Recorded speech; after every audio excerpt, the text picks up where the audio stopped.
we go.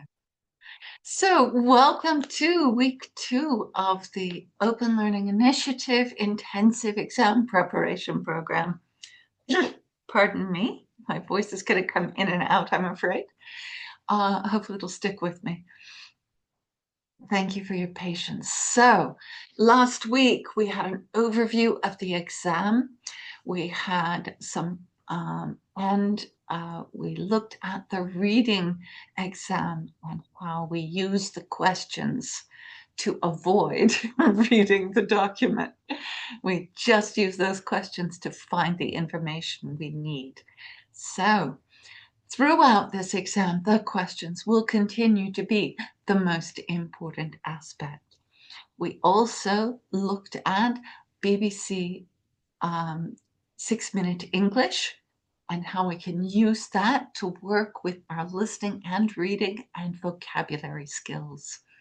We'll be doing that again today. So today we have got the listening exam to look at, and we'll practice a bit. And we'll be looking at task 1 of the writing exam, which is describing data. So here we go. There we are. Exam overview. And then today we've got the listening exam and task 1 of the writing exam. So our order of running today, we'll be looking at the listening exam, focusing on the questions. Then we will do a short 6-minute English vocabulary break. And then we'll have a break and further discussion. So 5 minutes in between sections of the exam, it's hard because there's so much to get through. But during that 5-minute break, that's great discussion time as well as a chance to get a cup of tea if you need one. All right. So that said, let's get going. So in the listening exam, the timing this is a receptive skill, right? So we're trying to understand what we hear. It's 30 minutes long. There's in the paper exam, there's a 10-minute transfer time as well. And in the computer-based, there's not a transfer time, but you can use some of the gaps to double check your work. There's 4 sections: conversation between 2 people, a monologue, and a conversation. So those 2 are everyday situations. So like a sports center or a holiday camp, what activities are available? And that's someone calling up to find out. And then in the second one, it's someone just talking about them. But you'll see that. So I won't say too much. The next 2 are in an educational setting, right? So it might be 3 students talking about their upcoming project, or it might be a tutor talking with the students about something they're studying. So, and then the final is simply an academic style so on a particular subject. All of the language will be general vocabulary, no specialized information or language. So how well do you need to do? Have you looked up? Do you know what band level you need? And can you get there? How many questions do you need to answer correctly in order to get there? So just like the reading exam, there's questions on there that will be too hard. If you're not expecting a band 9, there will be questions that you will struggle to answer. So if you're looking for a 7 or 7.5, you need to get between 7, you can get 7 to 10 questions wrong and still get the marks you need. So let's focus on the easy questions first. That's the key. All right. So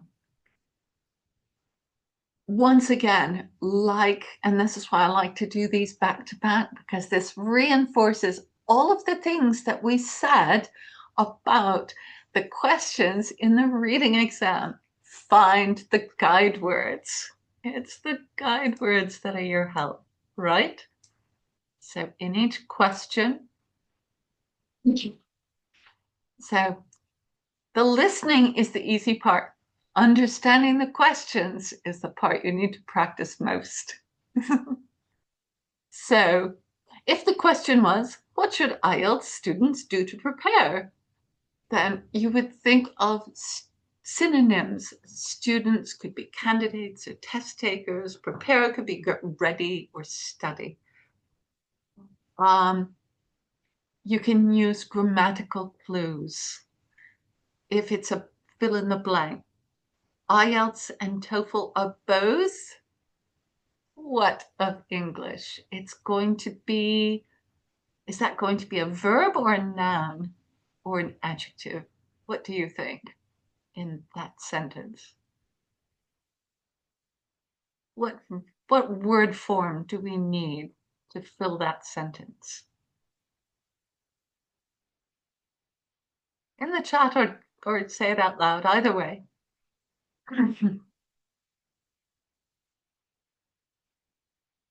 Right? No. Can you guess? So IELTS and TOEFL are both something of English. Is that going to be a verb, a noun, an adjective? What do you think?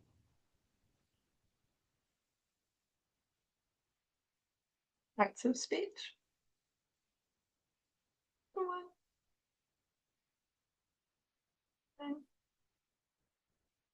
No, not a verb. You're right, Wasim. Yes. Yes, that's going to be a noun. What's it? What noun would you put in there that would make sense? I can think of two.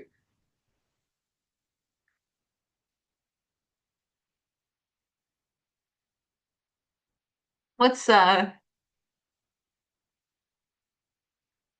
well, what is the IELTS? It's an or a. Yes, exactly. So the word could be test, right? So even if you don't know what TOEFL is, IELTS you do know. So it's either a test or an exam.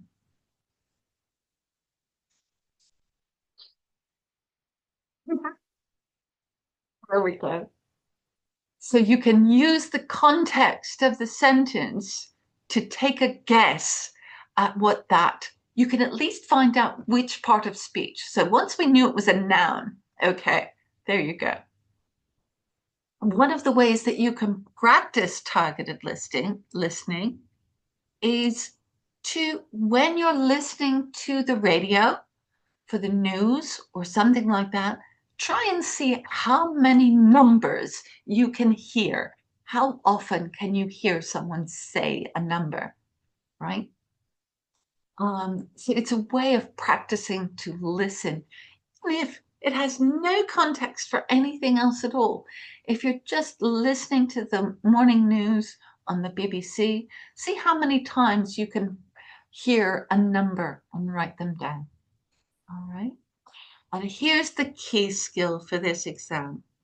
This is probably the most important thing of all, and that is to listen forward. What do I mean? It means that the answers will come in the order of the questions. So if you hear the answer to question number 2, Don't try and find question number 1. Forget about it. You've got to let it go. Okay? You need to be listening for question number 3. If you hear the answer to question number 3, you need to be listening for question number 4. Always listening for the next one down. You can go back and guess at number 1. It may well be by the end of the audio that you know so much about the subject that you know what the answer to that is. Remember, we found that in our reading, didn't we? Sometimes answering other questions helps you understand previous questions. So don't worry. What's most important is to keep your place and keep moving forward. So we're going to do a practice and you'll see how that works. We'll do one over and over so that you can see how to do that. But that is really the key. And in the end, you can always guess as well. And because remember, a wrong answer and a blank space cost the exact same. All right. One doesn't cost. You don't lose more points by putting a wrong answer in than you do if you leave it blank. So there's always a chance to guess as well. All right, so there's our key techniques. This one, it is super important to understand the instructions. Okay, I've spelled it all out in this chart. If it says write no more than one number, you cannot put a word in there. It's not 23 ice cream cones. It's 23. Okay. If it's, so really check those instructions and make sure that you're getting them right. And this is what practice is all about. The practice is what's going to make this easy. All right. The more you practice these questions, you will start to understand what they're trying to say. When you see the answer that was correct and the one you got wrong, you will start to understand what they are asking for. Because it's like learning another language, very much, okay? But it's just, how do they ask questions in English? The more you read, the more you understand it. Okay, the more questions you try to answer, the easier it will be to answer the questions.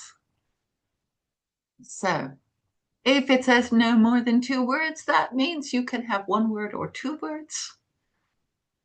Can you put a number in this one? If it says write no more than 2 words.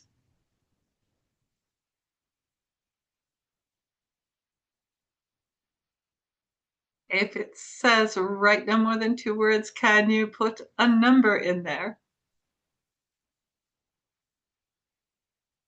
Yes, Matt? No, What do you think? if they ask more than 2 words, no more than 2 words, we have to put 1 or 2 words, not number. Exactly. Exactly. They are not asking for a number. Precisely.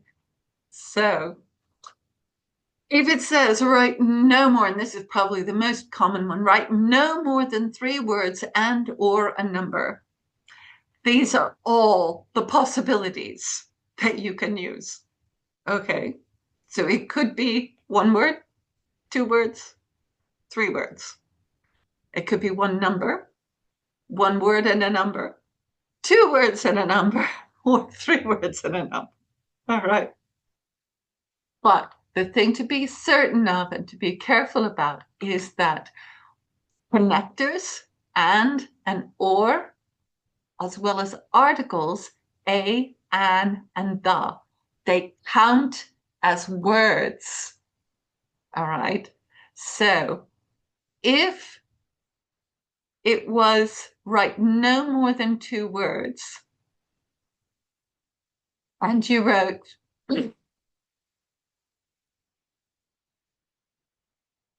The answer was flowers. If the what was she given for her birthday? And the answer was flowers and cake. Can you put the word and in there? If it's right, no more than two words. No, because it's getting three words.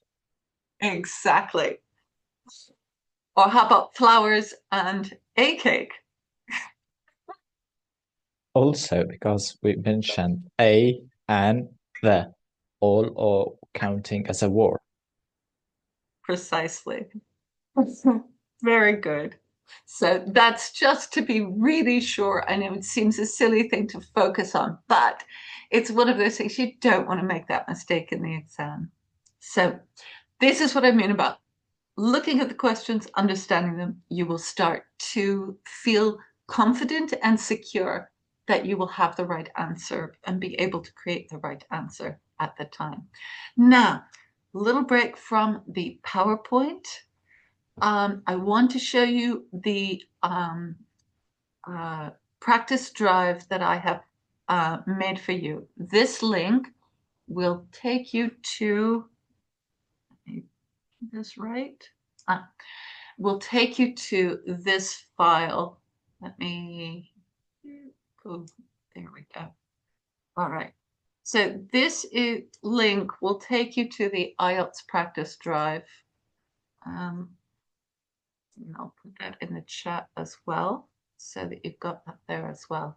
So you will find in this file these resources. Notice there are 6 listening exams in folders. So if we go into this first folder, you will find there are 4 audio tracks. Those are the listening portions. There is a listening PDF. That is the questions. So if we open that, you will find that is the questions. This is quite an old exam, but it is still very useful in developing an ability to understand the questions. Okay, so it's good practice for listening. And yes, I do have the answers as well. Okay.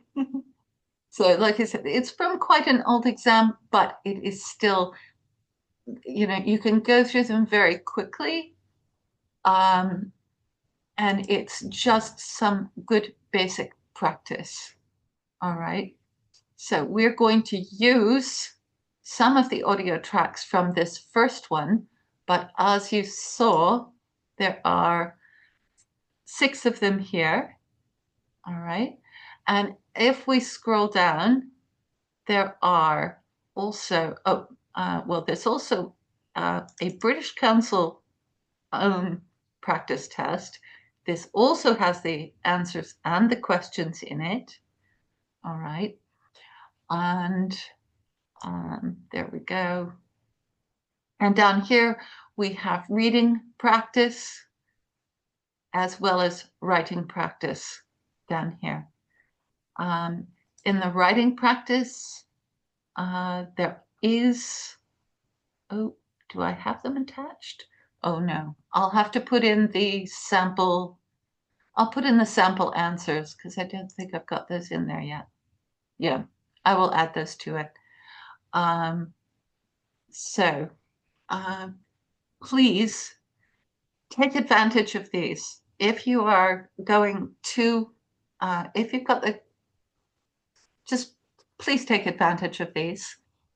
If you have any difficulty utilizing this drive and these tracks and things, these resources, please let me know as well. Okay. Going back to here in the, I have given you my email address. Yes, Mohammed, what would you like to say? I'm sorry, just to ask, is this temporarily or permanently we can use this link? It's permanent. Thank you. It's permanent. I'm storing it there. So, and I won't be changing it. It's been there for several classes. So yeah, you can use that absolutely anytime. At the there, my email address is on this in this PDF. It's not visible on this page. I don't know why not, but so there you go. That's the key. Please, as many practices as you can do. That is going to build your skills and your comfort, because my dream for all of my students is that you walk into the exam, you open the exam, you take a big deep breath, right? Because that will take all the anxiety away. You look at the first question and say, yeah, I know how to do this. I can do this. That's all. And practice is how you get there. So the skills that we're working on here, practice is the way that we make them, carry them inside us and to the exam and feel happy and confident, which is what I want. So just a reminder, we haven't had a lot of people come in after the start, but I'm just reminding you, we're in the listening exam focus right now. Oops, there's Fatima. Great.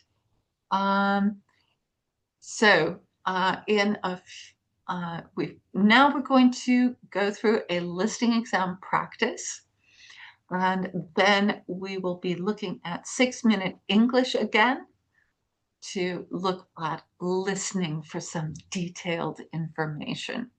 Okay, so let's keep going. Thank you for being here. Right. All right. Now I need to set up one little thing. So bear with me for a second, because what I need to do is move this away. There we go. I've got my audio tracks where I can see them. All right. Thank you for your patience. Right. So here we have a question. This is a section 1 question. So what are we going to hear? Is it going to be one person talking, 2 people talking, or a group? Do you remember?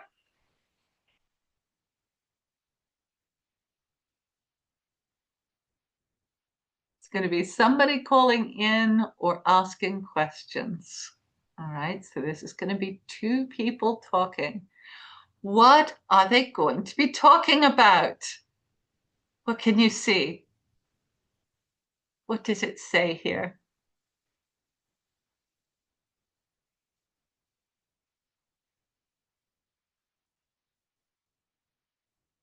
Do you see? What kind of, what will they be talking about?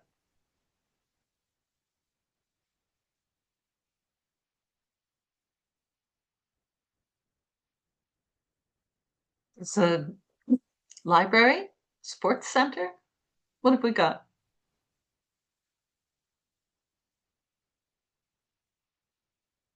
Remember, this is just like the reading exam. The questions tell you what you're going to be hearing. Yes, Fussy. Perfect. Okay, so now look at the entries and look at the blanks. Okay, so what is missing here? So Chinese, we've got level, advanced, then we've got days. How do we know what this is going to be? What are we going to be listening for? We can tell by looking at the next one. See, because the next one, the Japanese, it doesn't have the level, but it does show us Tuesday and Thursday mornings. So what are we going to find? What are we going to be listening for here? What are we going to be listening for? What words will be here? Yes, days. Exactly. It's going to be days of the week. All right. And in the second question, so the first question we're listening for Chinese advanced days of the week, right? In the second one, what are we going to be listening for? The questions 2 and 3.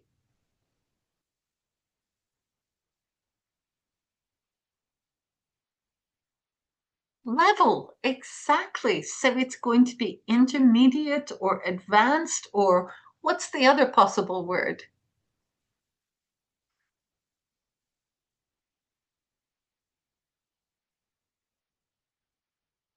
What's the word that means you're just starting out in a language?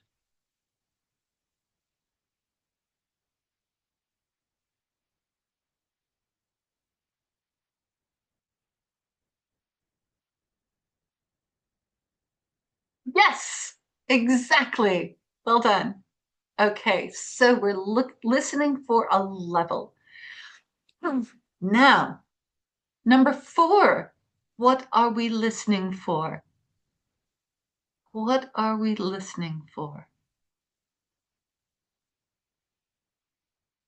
It's got the day of the week. What are we going to be listening for?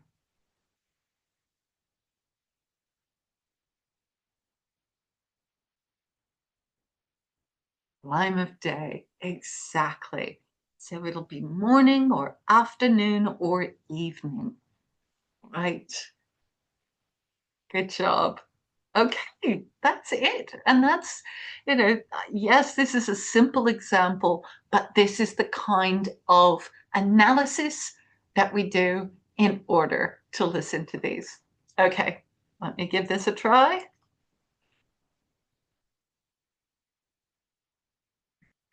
Practice Test 1. You will hear a number of different recordings and you'll have to answer questions on what you will hear. There will be time for you to read the instructions and questions, and you will have a chance to check your work. All the recordings will be played once only. The test is in 4 sections. Write all of your answers on the test pages. At the end of the test, you will be given 10 minutes to transfer your answers to an answer sheet. Now turn to Section 1 on page 5.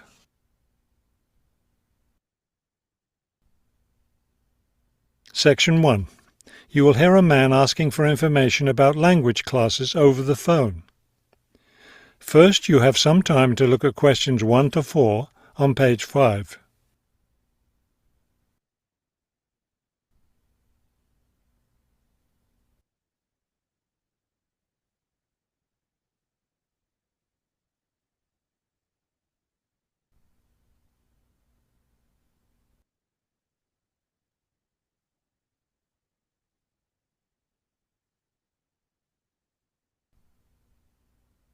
You will see that there is an example that has been done for you. On this occasion only, the conversation relating to this will be played first. Good morning, Globetrotters Language School. How may I help you? Yes, I was wondering if you could give me some information on language classes. The woman answers the phone. Globetrotters Language School. So the word Globetrotters has been written at the top of the form. Now we shall begin. You should answer the questions as you listen, because you will not hear the recording a second time. Listen carefully and answer questions 1 to 4. Good morning, Globetrotters Language School. How may I help you? Yes, I was wondering if you could give me some information on language classes. Certainly. What language are you interested in studying? Well, that's the thing. I'm interested in learning Japanese, but I'd also like to improve my Chinese. I don't know which to study right now. Maybe the class schedule will help you decide. Did you want to study in the morning, afternoon, or evening? I work in the evenings, so mornings or afternoons would be best. Then that decides it for you. We offer an advanced Chinese class, but it meets on Wednesday and Friday evenings. I couldn't do that. When do the Japanese classes meet? We have beginning Japanese on Tuesday and Thursday mornings. No, wait, that's intermediate Japanese. Which level do you want? Advanced? No, beginning, definitely. I know some Chinese and some French, but I'm a real beginner with Japanese. Well then, are you free Monday, Wednesday and Friday mornings? That's when the beginning Japanese classes meet. We also have intermediate French on Friday mornings. I could do those mornings, but I'd prefer afternoon. Don't you have anything in the afternoon? We have intermediate Japanese class on Wednesday and Friday afternoons. I really need a beginner class, so I'll take the morning Japanese class. Could you give me an idea of the cost? What would be the tuition for the Japanese class? Before you hear the rest of the conversation, you have some time to look at questions 5 to 10 on page. Right. So, did you find the answers? What is number 1? What days of the week?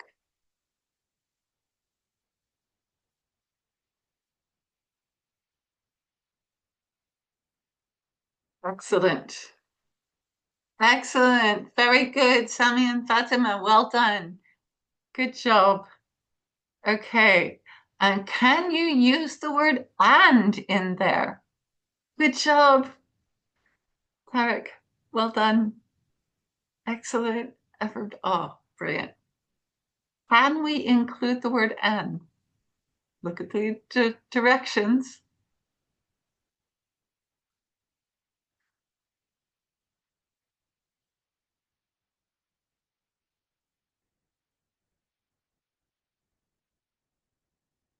Can you include the word and? Can you say Wednesday and Friday?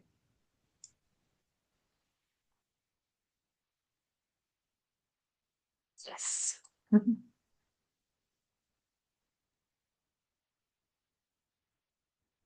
Well done. Okay. How about 2 and 3? Those were a little more complicated, weren't they?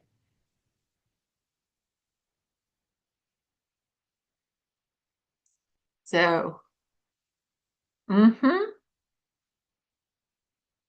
exactly. Really good because it says 3 words, so we can use that connective here. Good job. So, what did she get wrong and correct herself? Asim, you got it. Question number 2.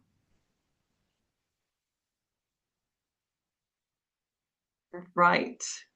Very good. Very good.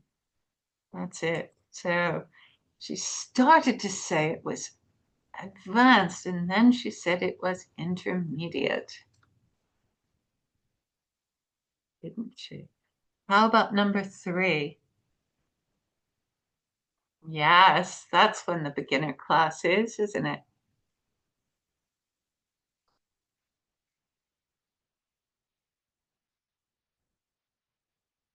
And how about number 4?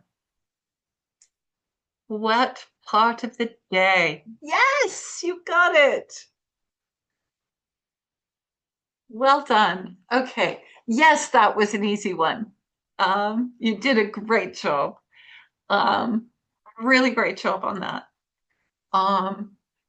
So the nice thing about having these and please do use the resources that are there on the web drive. You can listen to them multiple times. It will help you learn how to listen on the exam. So bravo, you did it. You got it all right.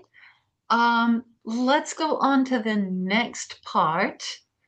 All right, what are we going to be listening to? What are we going to be listening for? And what kind of answers do we need?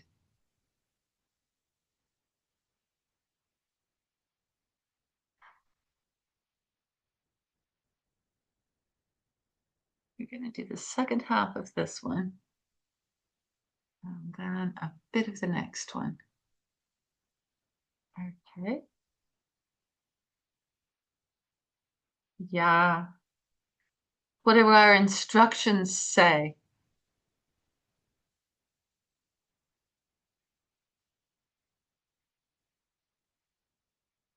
For the next 4 questions. Can we write any words? How many words can we write for the next 4 questions? That's right. You've got it. You've got it. Excellent. So, and then 9 and 10, yeah, only numbers. And then 9 and 10, we've got students, and here's where we're going to use grammar to help us figure out what we're looking for. So students can register for a class by visiting blank. What is that probably going to be?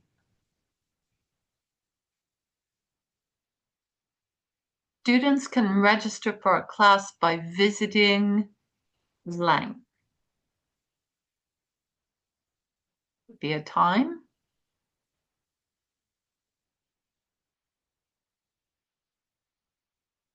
Where's a place you would, yes, there you go. That's it. How would you, that's something you visit is a place, exactly. So we can use that verb to tell us what the noun is going to be like. Probably some sort of a place. Blank is in charge of student registration. Blank is in charge. So once again, what part of speech? Yes, probably a person. Now it could be a title or a name.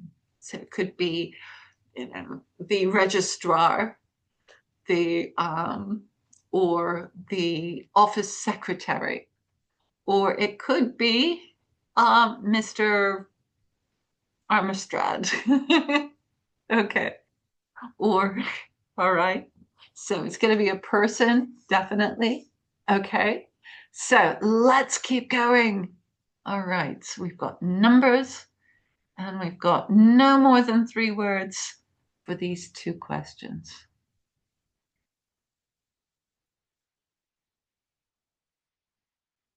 Page 5.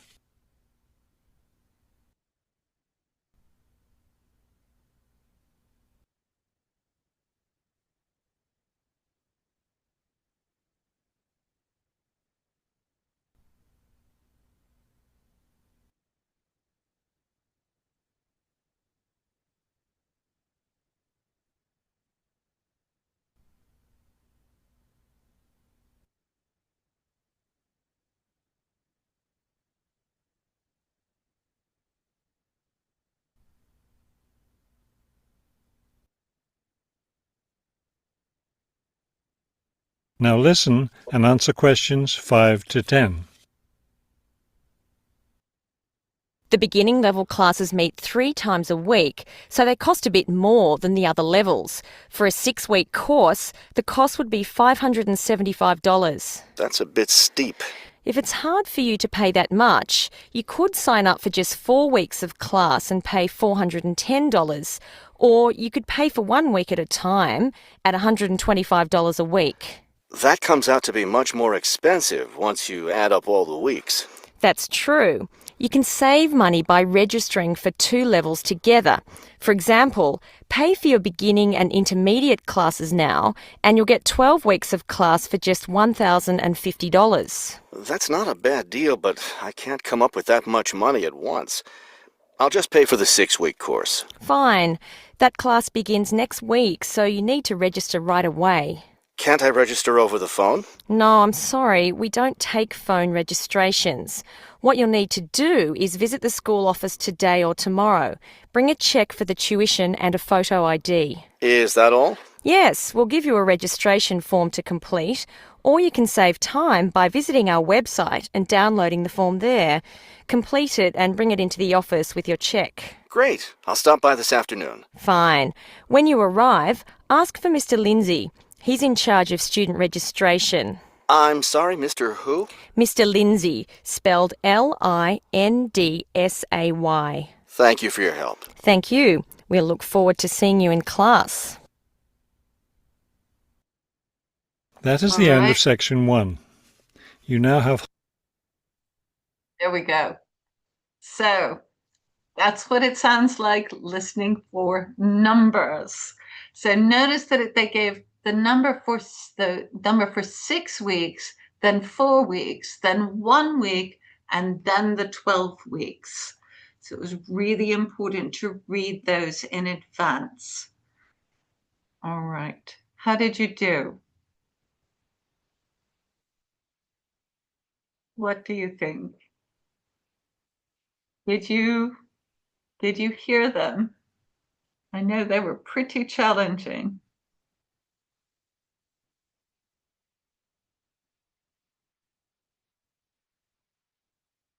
Mm-hmm. 1 week was 120.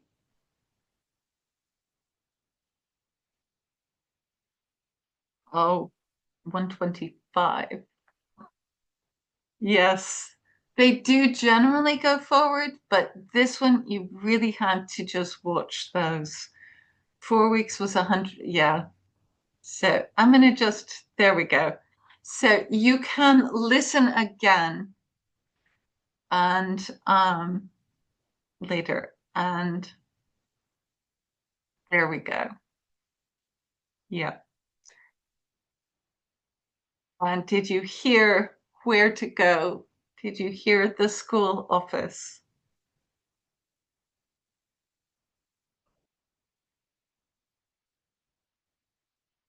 And though spelling is not always counted, it will be counted for when they spell out a name, because she spelled out Lindsay.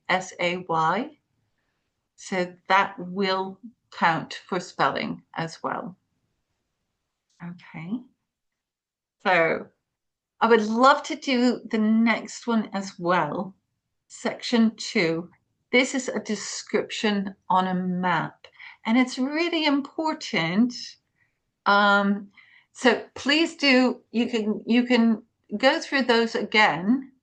Exactly. You can go through these again, either by reviewing this video when you receive that. You should receive a link to this, or you can go to my drive that I gave you before, and I'll give you again, just to make sure everybody's got it. Copy. There we go. And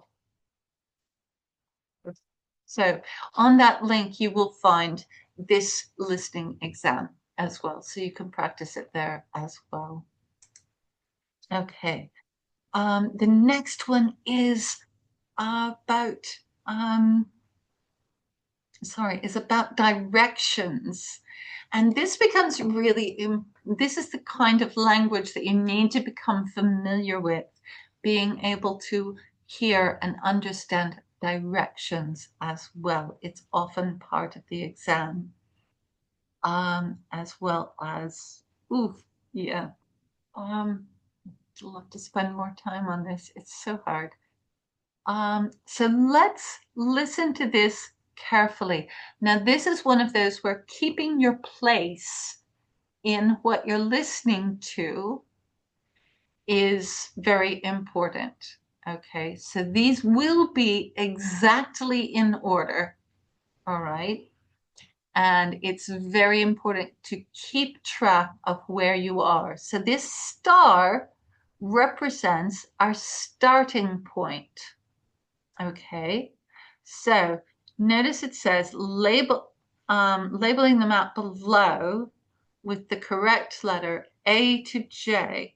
So we're looking for what letter is the Harborview bookstore? What letter represents the Pear Cafe? Right? So we're going to be listening for each of these things, but we've got to keep track of where we've gone on the map. All right. These are a little more challenging. Okay. Section 2. You will hear a tour guide giving information about a shopping district. First, you have some time to look at questions 11 to 15 on page 6. I'm going to keep my cursor on the place that we are, okay, as we move through the map. All right. It's a good practice to do this.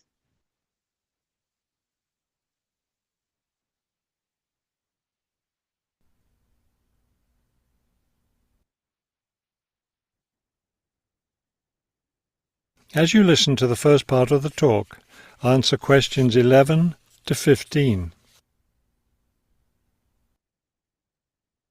This afternoon, we'll visit the city's shopping district. Several blocks in the area are closed to car traffic, and I know you'll enjoy walking around there. I'd like to give you an overview of the district now, since you'll be on your own once we get there. You'll see on this map here that the shopping district consists of 2 streets, Pear Street, which runs north and south, and Cherry Street, which crosses Pear Street right here. Let's start our tour here on Pear Street, where the star is. This star marks the Harbor View Bookstore. It's very popular among locals as well as tourists. You can buy a range of books of local interest, as well as a variety of magazines and newspapers. It's directly across the street from the city library, which is also worth a visit. It's in one of the oldest buildings in the city and contains, among other things, an interesting collection of rare books. Now, moving up Pear from the bookstore toward Cherry, the next building on the left is the Pear Cafe. You'll notice it's right on the corner of Pear and Cherry Streets. It's a great place to relax while enjoying a delicious cup of coffee or tea. You can talk with friends or read quietly. They have a variety of books and magazines available. From the windows of the cafe, you can look right across Cherry Street for a lovely view of city gardens. It's a rather small garden, but it contains a variety of exotic plants and flowers. Let's leave the cafe and cross Pear Street. On the opposite corner, we're at Caldwell's Clothing Store, which you might also want to visit. They sell both men's and women's fashions from countries around the world. Continuing down Cherry Street, the next building on the right after Caldwell's is the Souvenir Shop. Stop in here to get maps and books about the local area, as well as T-shirts and postcards with pictures of the city. Now, we cross Cherry Street and we're at the Art Gallery, one building down from the corner. Here you can see, and of course purchase, many fine paintings and sculptures by local artists. Let's keep going down Cherry Street toward the harbor. On the left, right after the gallery, is Harbor Park. It's a lovely place, and it's certainly worth spending some time there. Before you Right. How did you do? Did you see how we moved through this? Could you keep up? Yes, but a little bit tricky because we missed some of the blocks. This is the tricky thing about this. For example, we go from A to C, and then we didn't go straight to E, and we back to the D, F, and cross H and I, which is very tricky. Yes. So the ones that were listed, yep, we've got great, Vasim, you've done it really well. So we've got, so A is the bookstore, right? Okay, and then we go to C, which is the cafe. But then we look across the street, but we don't go there, right? We look across Cherry Street to that little park that's not on our list. So it's the things that are not on the list that are the confusing parts. Oh, I've just done it again. We'll do that. And so then we go across and we're at a clothing store, right? But that's not on our list. So we have to wait until she talks about the souvenir shop, which is the next one down that she moves to. And then across to the art gallery and down to the harbor park. Okay. All right. So this is why it's really important to keep, if they say look across, that doesn't mean go there. Right. So you have to really listen to where they're saying to go in that one.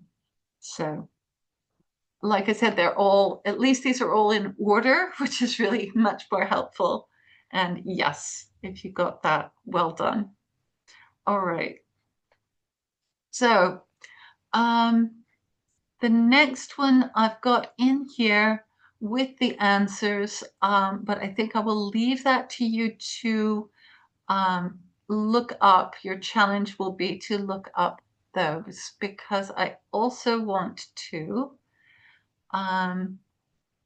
oops, or actually, yeah, let's go ahead and do this. I really think it's important. So let's do this one. So this one, what have we got for our limit on words? So this is an example of section 4. So this is an academic talk. All right. What's it going to be about?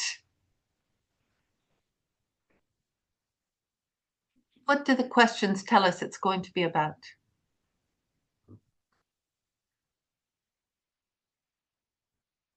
What do you think?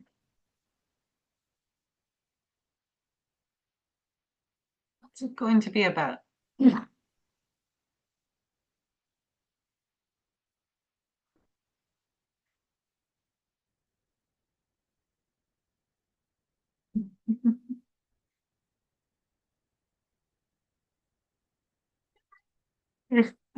Exactly.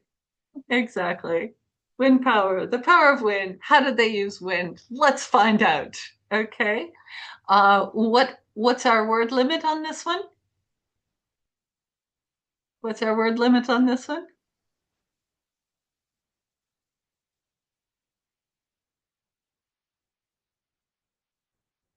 There you go. Excellent. So 1 or 2 words. All right. Let's do this quickly.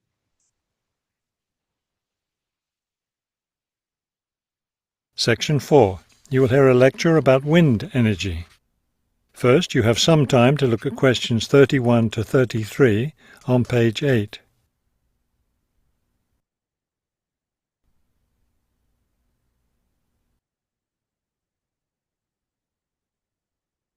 So, are we looking for verbs or nouns? What do you think? Yep, not more than 2 words. Now listen carefully and answer questions 31 to 33. With the rising cost of fossil fuels, there's a great deal of interest these days in developing alternative sources of energy. Today, I'd like to talk about one of these: wind power. In the past couple of decades, there's been an upsurge of interest in using the wind as a source of energy, but the idea isn't new at all. People have been harnessing the power of the wind for centuries, ever since ancient peoples first used sailboats. In ancient China, farmers used a rudimentary sort of windmill to pump water. Wind power was used in other parts of the ancient world as well. In Persia, for example, farmers used wind-powered mills to grind their grain. During the Middle Ages, in the Netherlands, people went back to the ancient idea of using the power of the wind to move water. They used windmills to drain lakes, thereby creating more land for farming. Before you hear the rest of the Right. What do you think? Did you hear the answers? What did they use them for in ancient China?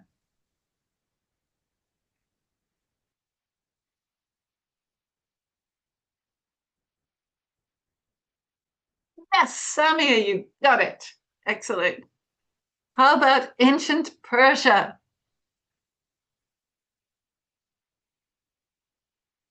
Excellent, excellent, excellent. Yes. Ancient China, the answer was pump water. Good job. How about ancient Persia? Once again, really good. And then last of all,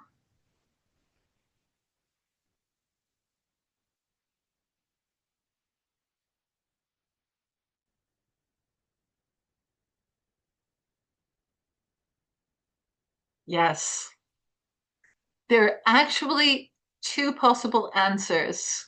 You have to choose one of them. Okay, so either move water or drain lakes. Either one is correct because they both are two words and they both are correct answers. All right. Well done. Really good job on all of this. So, what I'm going to say is at this point, I've got lots of resources here. There's my folder to start with. And then I've also got some links to a TEDx talk and some additional listening practice. I love BBC short programs. This is called intelligent time wasting. It's quite fun. And let's see now. Yeah. And lots of exercises. So try all of these. They're really good practice. So we're at the midway mark. So what I'm going to do is we've got a little bit of a chance to, whoops, sorry. I should put the, oh, come on. There we are. So we're at the midway mark. So now I'm going to show you a little bit of 6-minute English practice. We'll look at one of those. And then we will break for tea. The essential tea break. So let me bring this back down and we'll get, 6-minute English. So I chose this one because I think it's very much like the IELTS ones that we've been looking at, what it discusses. So let's look at a question.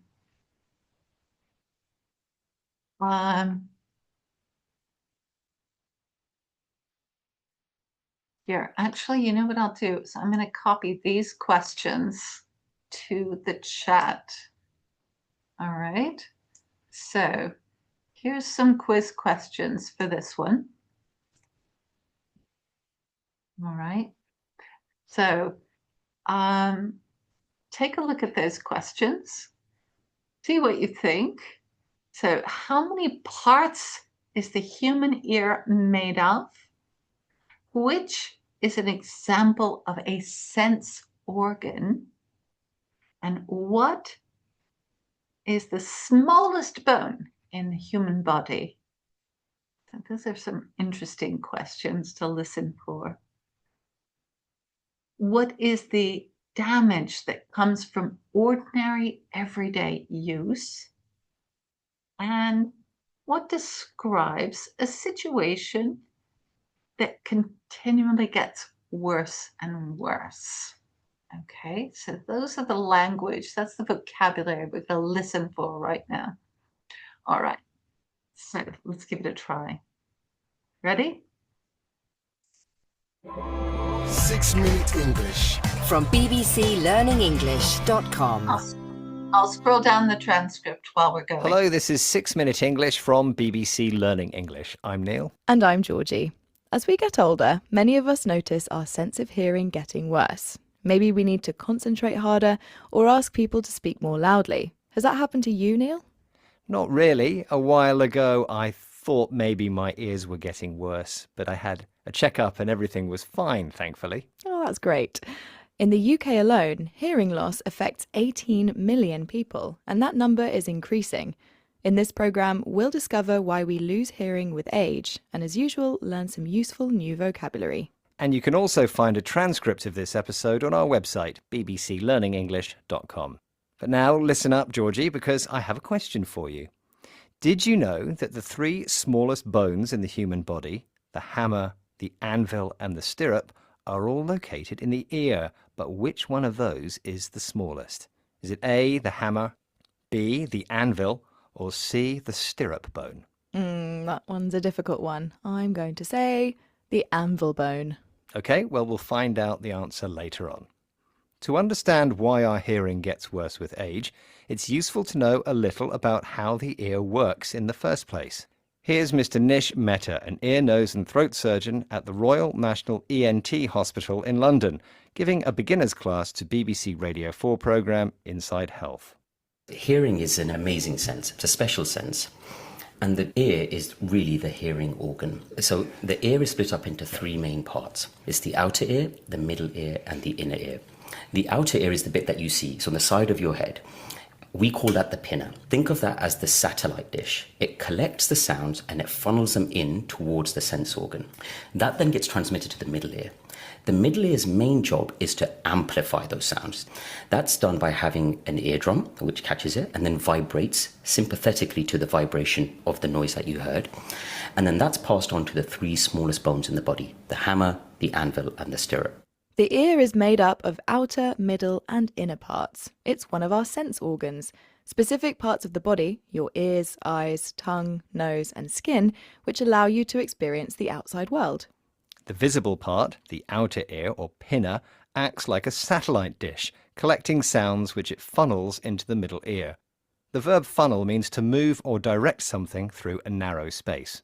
Once in the middle ear, the eardrum amplifies the sounds before transmitting them to tiny hairs in the inner ear, which then sends electrical signals to the brain. It's an incredible system, but unfortunately one that can go wrong at any stage. Here, James Gallagher, presenter of BBC Radio 4's Inside Health, asks Nish Mehta when problems tend to start. We're going to spend a lot of today, Nish, thinking about age-related hearing loss. Okay. When does that start? Wear and tear of your hearing starts from around the age of 8. Okay, so we're doomed already. We're already on a downward spiral, but we've got a lot of redundancy on the system. And the speed at which our hearing declines is partly based on the genetics that you're born with, and then partly based on the environment that you're exposed to. So someone who has really strong genetics to protect them from hearing, but spends their life on a pneumatic drill, may have a much faster decline than someone the other side. You can imagine that your brain is doing so much computation behind the scenes just to listen to someone speaking and understand the words that are saying. So whilst hearing is going, the brain tends to increase its listening effort. And so often it's a very slow process for you to realize that you're struggling with hearing.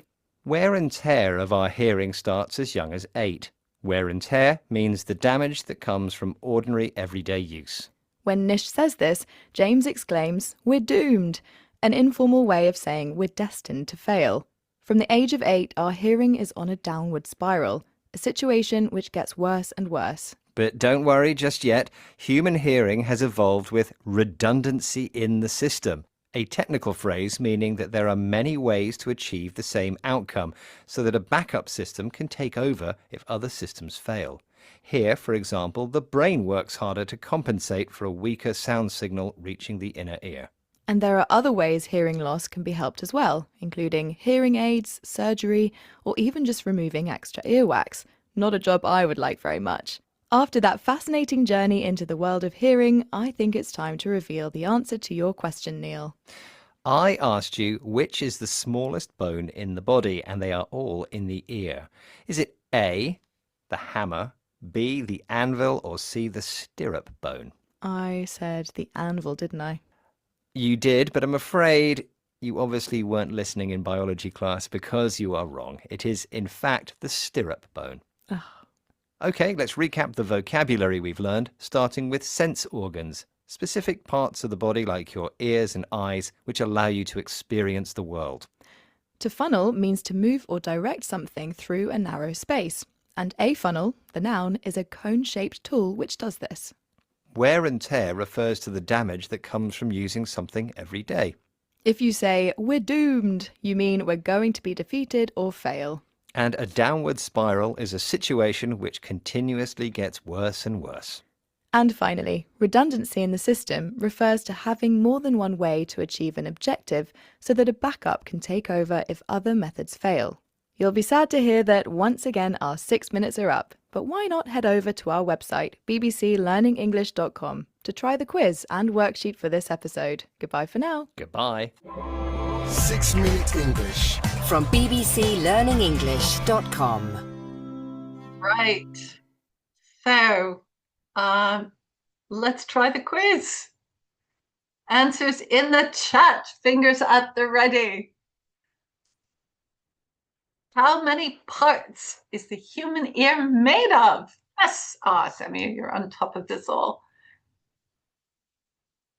How many parts? Any other answers?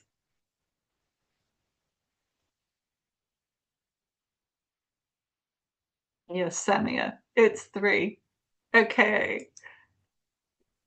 Next, what is the damage that comes from ordinary everyday use? Have we got it? Everyone agree?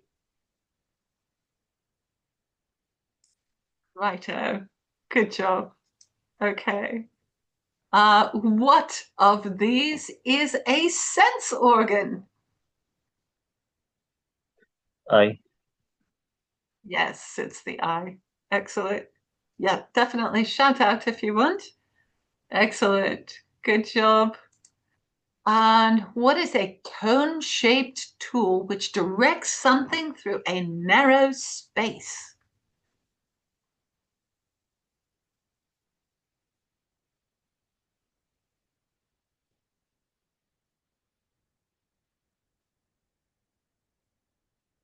Also a verb.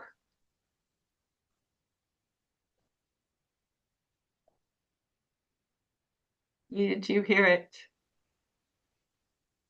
So the sound is blanked down through a blank. Which word was it? Tunnel. That's it. You've got it. You've got it. Funnel. Awesome. Okay. And what's the smallest bone in the human body?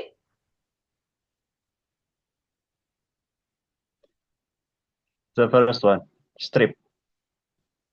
Yes, the stirrup bone. Stirrup. Okay, it's a challenging word there. Stirrup. Right. Okay, and the last one. What describes a situation that gets worse and worse?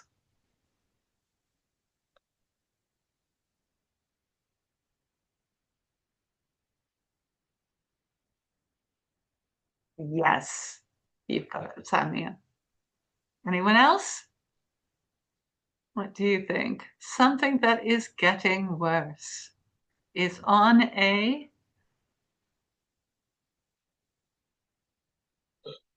Yes? Ahmed? Tarek? Yes, there you go. Downward spiral. Well done. Good job, everyone. Okay, we have very much earned our break. We're now at the 5-minute break in between things. So feel free to keep talking, but I am going to pause the recording so that we can grab a cup of tea or whatever you require. So, and we'll be back in 5 minutes to continue with the writing task 1. It's going to be a lot of overlap between these because some of the language we've just learned is going to be helpful in our next part. But feel free to stay and continue talking but I'm going to pause the recording for. Welcome back. I hope you had a chance to refresh your cup of tea. I have. So let's get on with the second half of the class. Right, so the writing test, the writing exam has two parts. That's what we're going to be covering in the end. Before we finish with this, we will be doing a little news levels practice that I've found an article that's got lots of good words on increase and decrease, because we're really talking about data in task 1. All right, so there's 60 minutes, but you've got to write 2 essays. We're going to be focusing on that first essay. It should only take 20 minutes. All you have to do,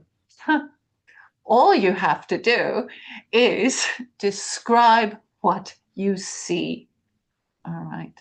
And there's no opinions, just describe what you see and describe the relationships of what you see.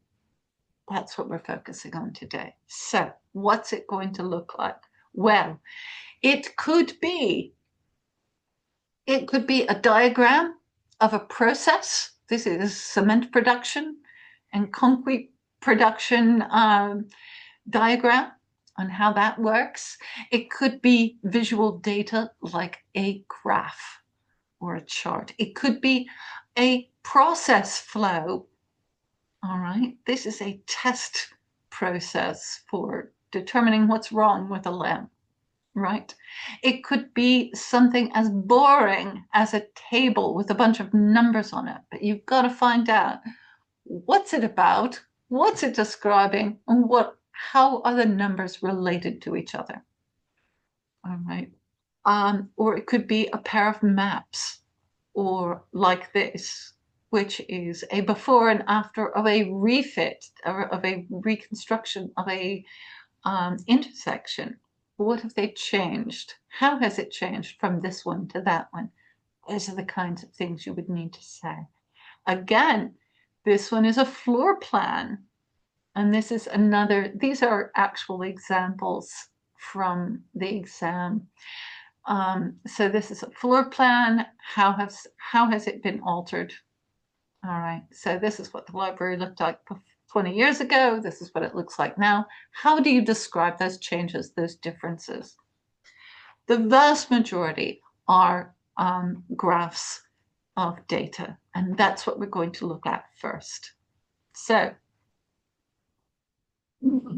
the way that this becomes an easy essay to write in 20 minutes is by having a clear and precise format.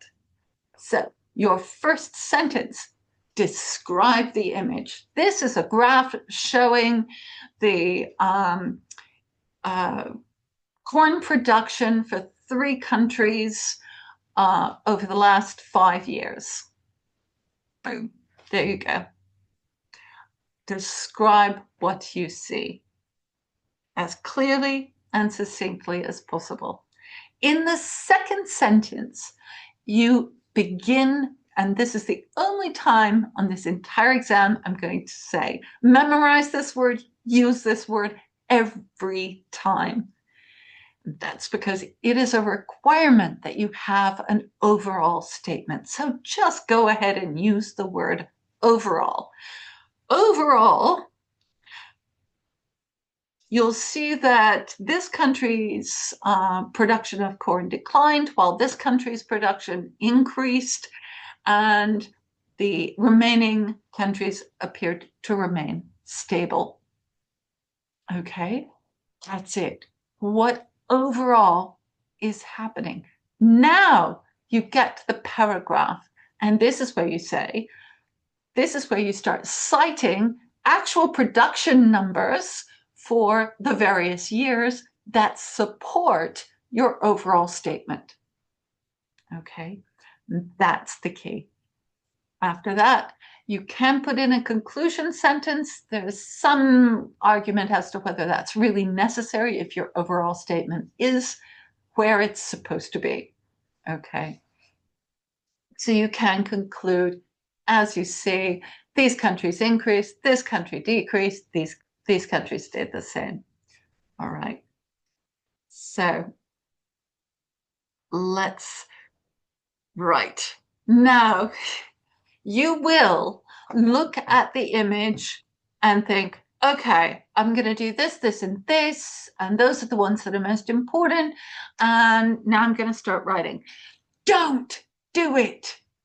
Don't do it. Because the minute you start working out, checking your grammar, deciding, oh no, that's the wrong word, as soon as you do that, all those ideas that you just had when you looked at it will fly straight out of your head. I guarantee it. It happens every time. It happens to me. It happens to everyone. Make notes of the key features. Circle anything that you reference in that overall statement. What are the points of data that you want to include in your paragraph? Make sure that you know exactly what you're going to write and make notes so that when you're halfway in and you forget what the next one was, all you have to do is look at your notes and keep writing. Okay. If you take the first 3 minutes of task 1, so it's 20 minutes, right? 3 minutes of task 1 to write down all of those things that you see, you will be able to write faster and you won't run out of time because you'll already know what you're writing. So look for the key points, write them down, make notes. All right. Decide what order you're going to talk about them. Maybe you want to talk about the countries that stayed the same first, or do you want to talk about the one that increased first? Or maybe you want to talk about the one that decreased first. Okay, decide on that order, and then your writing will be fluent and you won't repeat yourself. Now, the reason that I am, and make sure that once you've got that written down, once you've got your notes organized, write in the format, describe the image, write the overall statement, put the details in a paragraph, and conclude. All right. If you do that, what will happen is you will get the marks you need from the assessment criteria.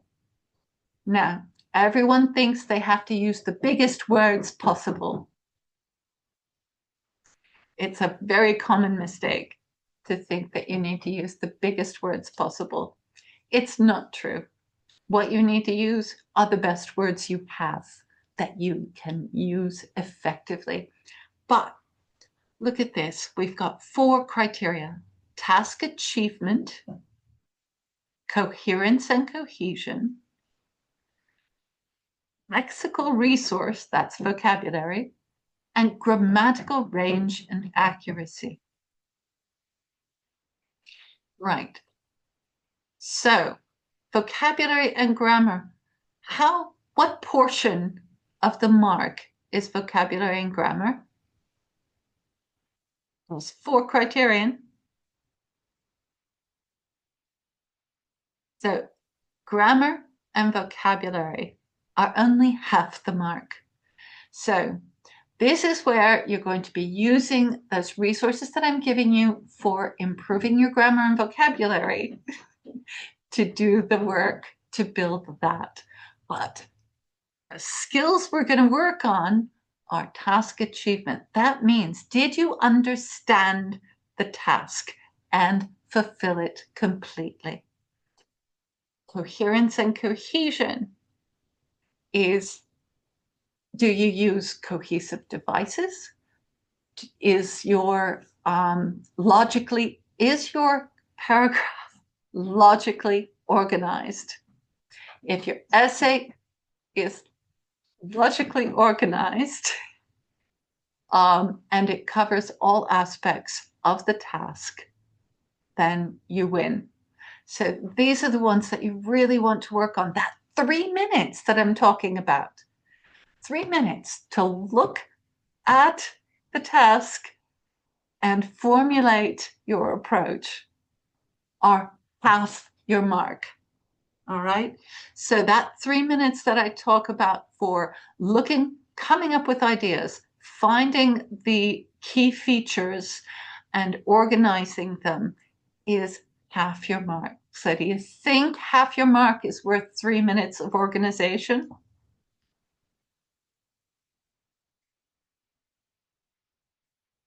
Let's look at how we do it. Okay. So there's different ways of organizing. You might like to do outlines. When you're planning, don't write sentences. If you write sentences in your plan, you will repeat them in your writing, and repetition is you don't want to do repetition. So we can read these more carefully. Let's look at band 7. Logically organizes information, ideas. There's a clear progression throughout. Uses a range of cohesive devices. What are cohesive devices? That means first, this country increased their production. Secondly, this country decreased their production. And last of all, these countries had no change, right? That's what cohesive devices mean. Repetition always reduces your score. It's one of the few ways that you can actually lower your score in the writing is to repeat a sentence, because they just won't count the words. All right. So here we are. My favorite these days is a table. I think it's the easiest way to organize the information. You can draw a rectangle with columns so easily. So that's really my favorite for organizing the things that you want to write. So let's,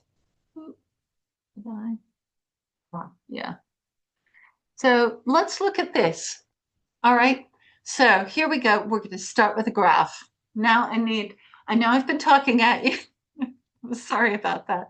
Now I need you to, what do you see? What's the most important thing that you see? What immediately pops off the page when you look at this bar graph? What do you see? What is the most prominent feature on the graph? It's pretty obvious. So it's yellow. I'm seeing companies, especially the technology companies, for example, Facebook, Google, Apple, and Yahoo. And what's the difference between them? Different colors showing different companies. The first thing I can see is this from this picture. Okay. What's which piece of data on this image flips off the page? Which is the most sort of surprising? Is increase and decrease during the different years. Yeah, but there's one piece of data that really stands out from all the rest. We can use the annotate if you want, if you've got the ability to. There's a little pencil icon. If you click on that, you can write.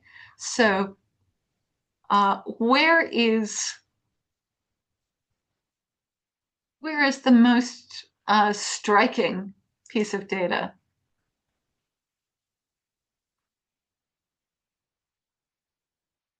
That one, isn't it? Oh yeah, that's what I'm talking about the increase and decrease, which is the 2012 Apple is in the highest. Absolutely.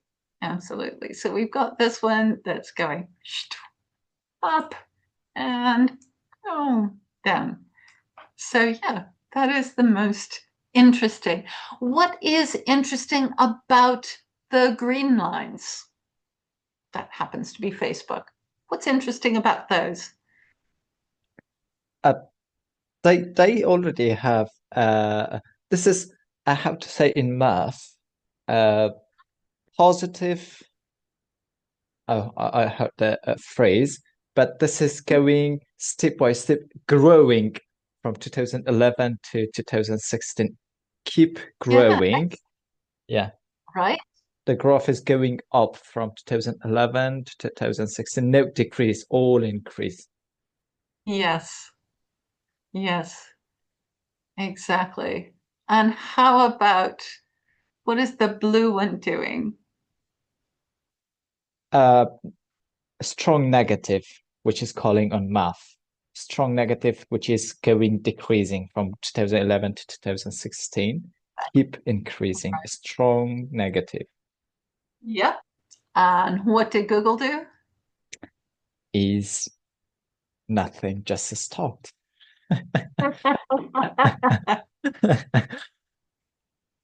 Flat. Lots of interesting ways we can describe that one. Okay. So I'm going to scroll. I don't know. Let me do that. There we go. So we've got different ways that we can describe these. There's a fluctuation.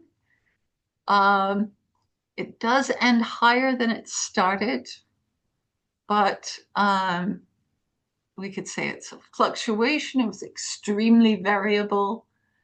Lots of different words we can use. Excellent. So, right. This is it. That's it. This is all there is to this little 120 words. Describe it. So, in our overall statement, we're going to talk about these things, right?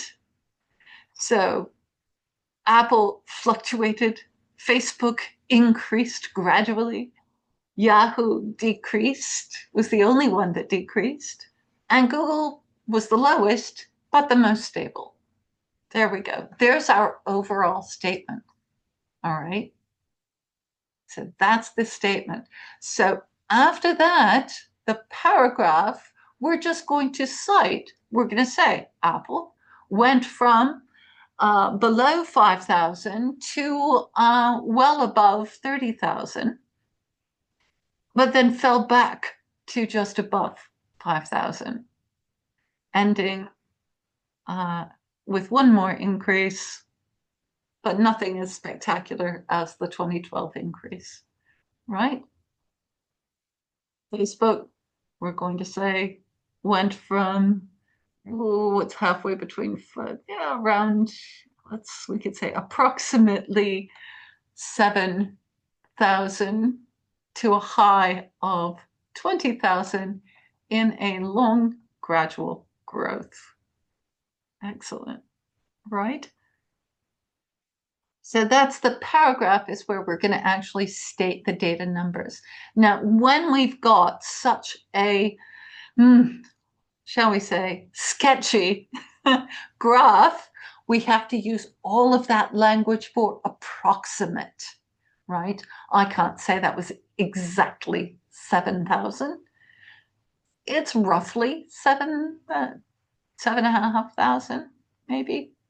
Okay, so we have to use approximate language for that. All right, so well done. Let's try another one. I'm going to clear the drawings. All right, but that's what you need to do. Just open your eyes. What's the most spectacular? So brace yourselves. Are you ready? I'm going to put another set of graphs up. I want you to just open your eyes and experience it. What do you see first?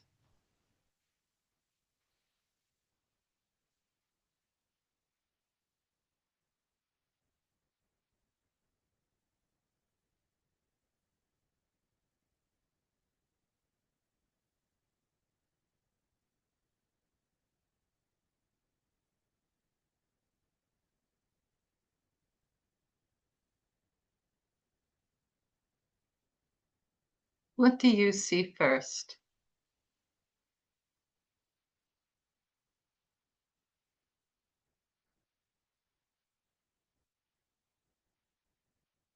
which color stands out as the greatest change? The yellow one. There you go. Yeah.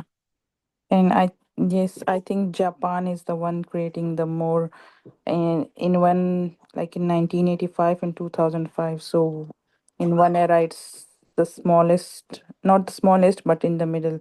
And then in the second one it had a very large production of the rice. There you go. Excellent. And the other one that stands out? Yeah. Sinan, you've got it. Vietnam really stands out. Vietnam and China go from like more than a third each to less than a quarter. Okay. So those are our key features. How about Korea? What could you say about Korea between these 2 years? Well, Korea is the one on the least, like the smallest one, even in the both of the time. Then Exactly. yeah. Exactly. Exactly. It changed a little, but it remained the lowest of each of them. Exactly.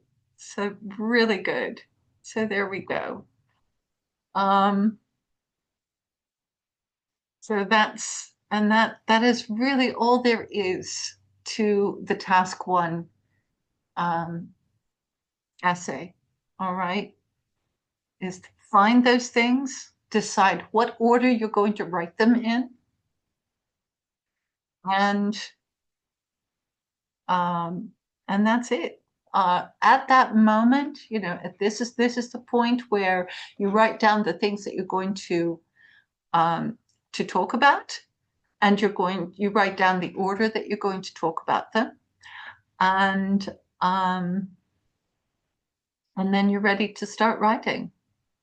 Okay, so let's look at that format again. So what does it actually mean? I can say, give a description, okay, have an overall statement, use a data paragraph to pull out the information that supports your overall statement, and a conclusion. Let's look at one and see if we can unwrite it.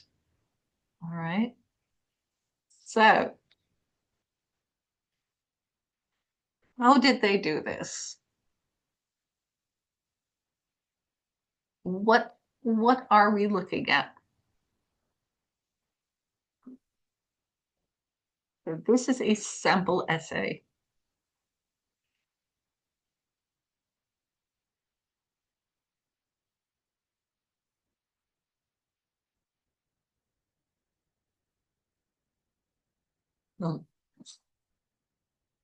For a description of the line graph, the first sentence, it shows energy consumption by fuel type in the United States from 1980 to 2008 with a projection to 2030.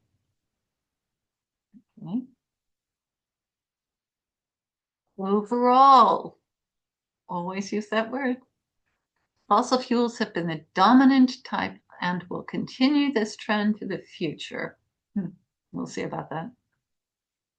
Yes, petrol and oil, coal, and natural gas, all of those are fossil fuels.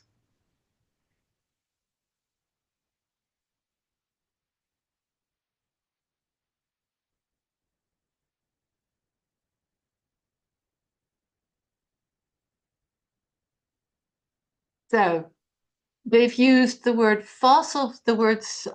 term fossil fuels to describe all of these as being dominant. And then in the detail paragraph, separated out petrol and oil with the biggest share. And note that they've got the numbers for the years, right? In 1980, natural gas and coal came in second and third. However, and there we see, they're talking about how coal overtook natural gas. What does that mean? Overtook natural gas.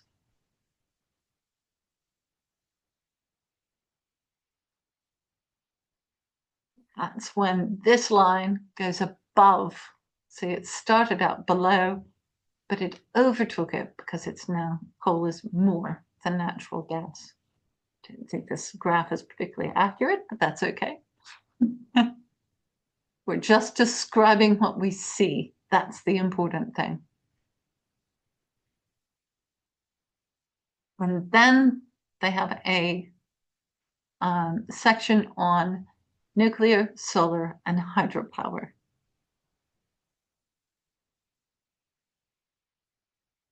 Solar and wind.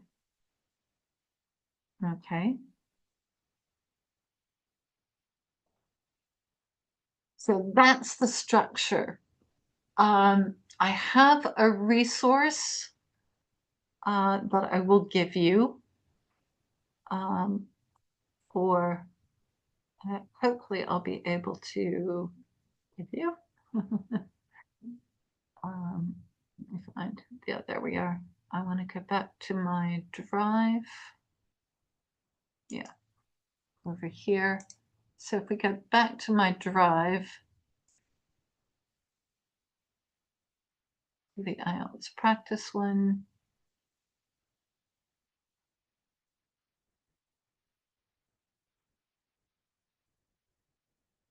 This is a practice that I've written out for you. Okay, so it's a series of graphs. The first one, I've done the key features plan, right? And then I've written a description. I've written an overall statement. And there's the detail and analysis. Now, there are 4 more of these that you can use. So we've got the model here. See what you see, describe what you see, and then analyze it. All right. And with the rest of them, you can follow that same plan. So look at this, find the key features, make your plan, write the description, your overall statement, and your detail and analysis. So there's 4 opportunities, there's 4 different graphs for you to do use with that. So I will. They are editable. We can write. I'm sorry? They are editable. Can we edit? Editable. Can we? Yeah. Yeah, if you go to the document one, you can edit them. Oh, great. Thank you. Okay. So if you go to the document one, you can edit it. All right. So I'll just pop that into the chat for you. You should be able to. Why is it not letting me send links? This is weird. I sent a link before. Why is it saying it's yeah, I will. Yes, you will get a Gmail of today's recording as well. So what I'll do is I'm going to put this. Don't understand why it's not letting me put links in the chat at the moment. That's very odd. I've always been able to do that before. Oh well. Tell you what, I'll do a screenshot of this in the chat. That way you could click on it and you've got it. There we go. So, right, that gives you multiple chances to just take exactly what we've done in this and give you the ability to do those. So there's also IELTS academic with writing practice tests, which are here. Nope, not there. Sorry. There we go. Which are here. All right, these writing practice tests go through all of the different kinds of tests. So task 1, a process diagram, a graph, a bar chart. There's also another a cycle, and a table, and a natural process. I'm going to try again to drop that into the chat. And okay, that seems to be letting me do it now. I don't know why the other one didn't, but there we go. So this is an excellent resource. Once you've practiced on the graphs, the repetition of doing this is going to make it easy. This is one of those things where the more you do this, the easier it gets.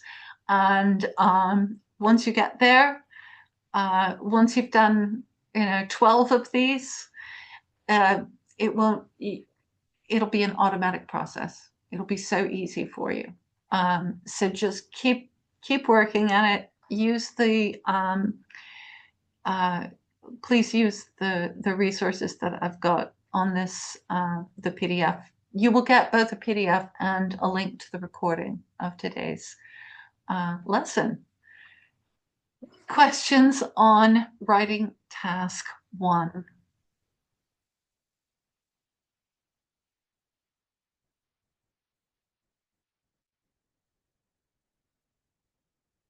Any questions on this one right now? So next week is going to be really important. We are going to start with a lesson on structural grammar. All right. And this is how you can take whatever your vocabulary level, you can take your vocabulary level and create compound and complex sentences. Why is this important? This is so important for the writing exam, because when we look at this writing criteria, we're still looking at band 7 uses a variety of complex structures, right? Uses a mix of simple and complex sentence forms. This is important. So next week, first half of the class is going to be, how do we do this? How do we make compound and complex sentences? And it's not dependent on your vocabulary. It's just dependent on how you approach the language. And if we go modular, you'll really enjoy it, I promise. But in the interval, we are going to go to news in levels. If you've got time to stay with me for another 10 minutes, 5 minutes, we're going to look at a news in levels article, and it's going to be this one. So I'll put that in the chat as well. There we go. Awesome. So we're going to look at this because it's about quantity, right? So it's going to be about data. So I want you to find things that mean something increased or decreased, went up or went down, got bigger, got smaller. Let's look at the vocabulary. And I will play each of these. Now that's what we're looking for, right? We're looking for words that mean increase, got bigger, or got smaller. All right? So let's listen to the first one. Heineken is the second biggest beer company in the world. It says that it will sell less beer next year. People buy less because money is a problem in many countries. The boss says that the situation can get better soon. Heineken sells beer in Europe, Brazil, Mexico, and Vietnam.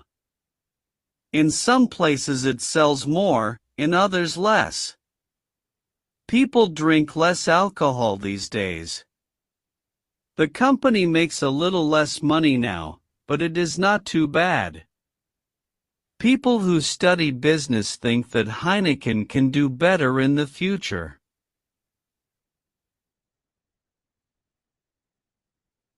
I'm just going to trim out the advertisements. So, where are the words that mean increase or decrease? Or describe a size? Absolutely decrease. People not Yeah. drinking alcohol. So we've got lots of, I wonder if I can, no, I guess I'd have to use, I'll use the annotate for this. So we've got lots of words here. Exactly. So we've got words that talk about size. Sell less beer, right? Okay. There's not a lot of variety. Sells more. People drink less. A little less money. Not very interesting, right? So let's look at our next level of vocabulary. So this is also a good basis for what I'm going to be working with you next week. These are all short sentences, very simple.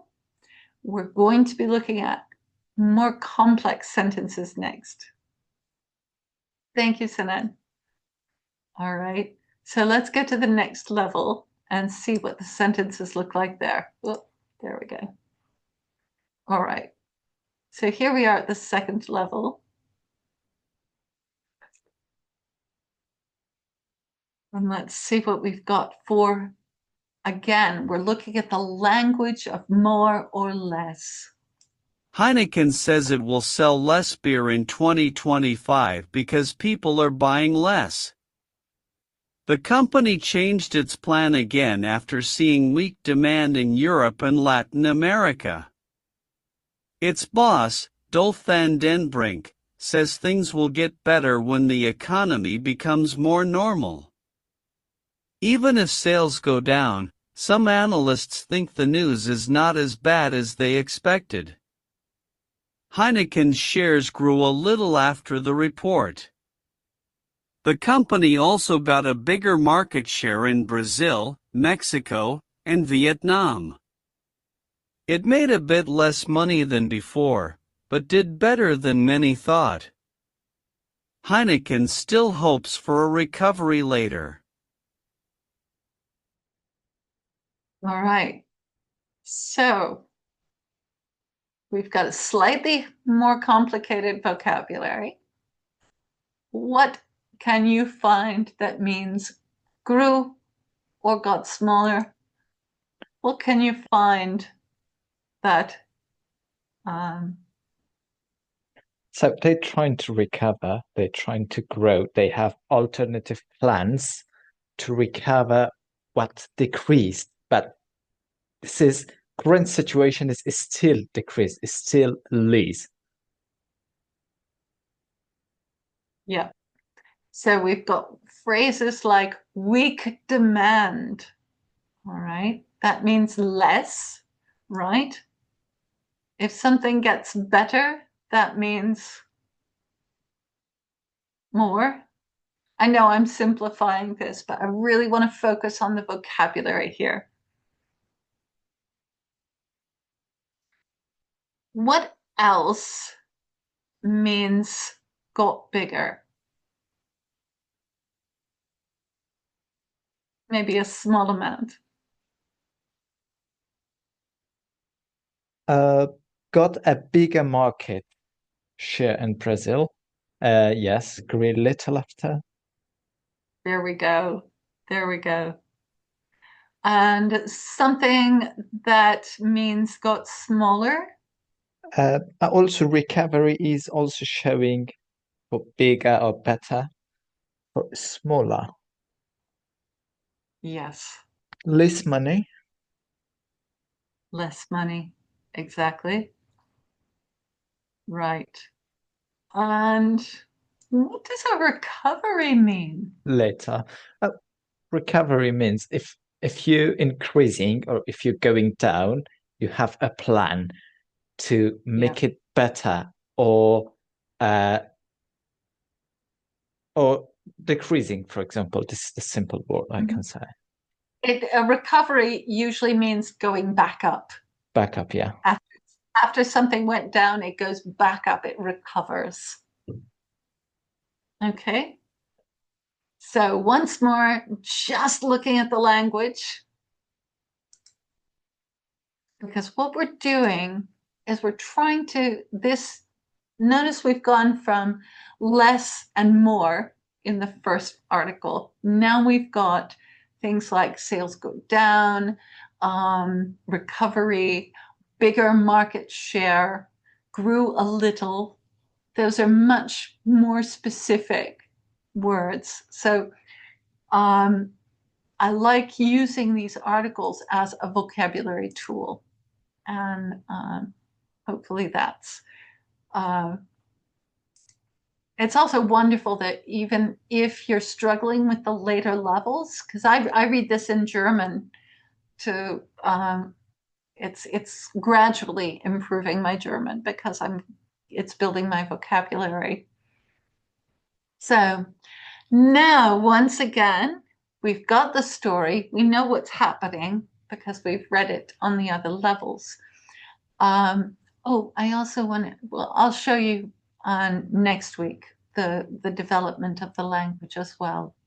But let's still, because we've just done something that's describing data, let's keep looking at words for describing data. That's why we're here. So what can you find? Samia, what do you find? Mohammed, can you find something that means something that grew? For decrease, I found revenue feel, which is going down. Uh-huh. I'm sorry. I'm not sure what line you're on. Down. That's highlighted. Revenue. Exactly. Yeah, the Revenue. revenues. Future Excellent. recovery is a better word for growing. Awesome. Okay. Remain casually. Cautiously Yeah. optimistic. Yeah. Yeah. How about the market shares? Oh, that's what I'm looking for. Yeah. Yeah. So gains are another way of saying 1% shares is rising 1% in Yes. yeah. Yeah. Analyst in results were not. Oh, where's that? I'm trying to find it. Sorry. Feel free to use the annotate if you can. Oh, there we go. Shares rose. There Yes. was 1%. Yeah. Sorry, my eyes were just not finding it. Awesome. Okay. Ooh. How about something means there's less variation?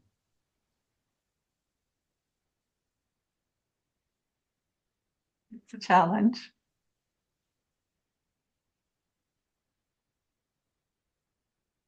And something that means stays low.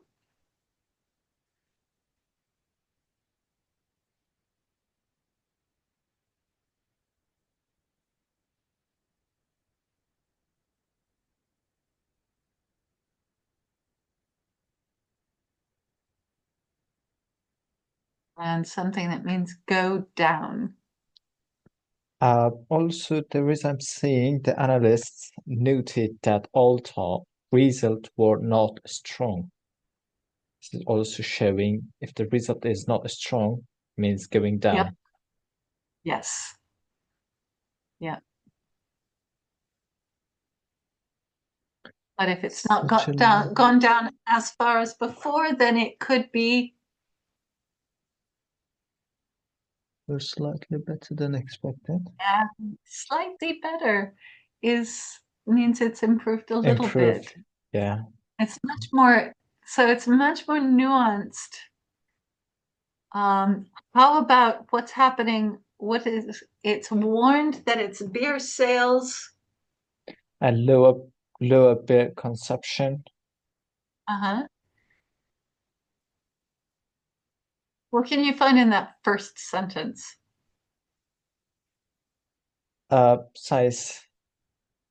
Facing challenges such as lower beer consumption. What are the beer sales going to do?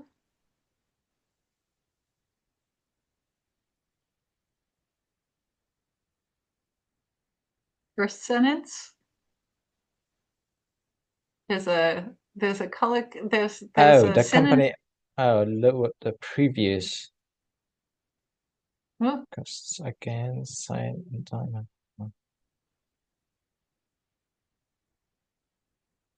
First sentence. Come on. There's a synonym for go down.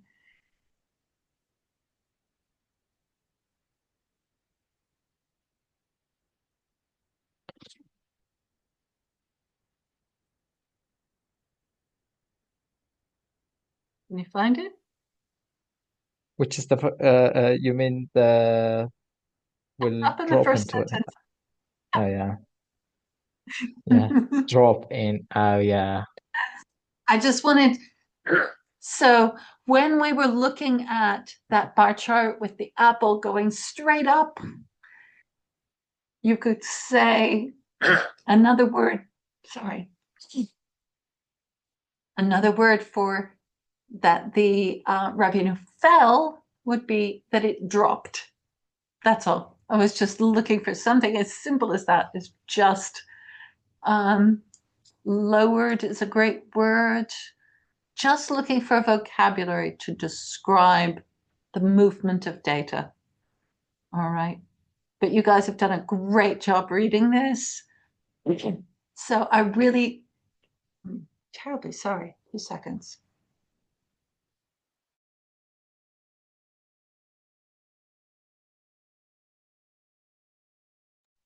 So whenever you find something, an article that has anything to do with data of this nature, it's a great opportunity to find those words that mean go up, go down, to expand that vocabulary.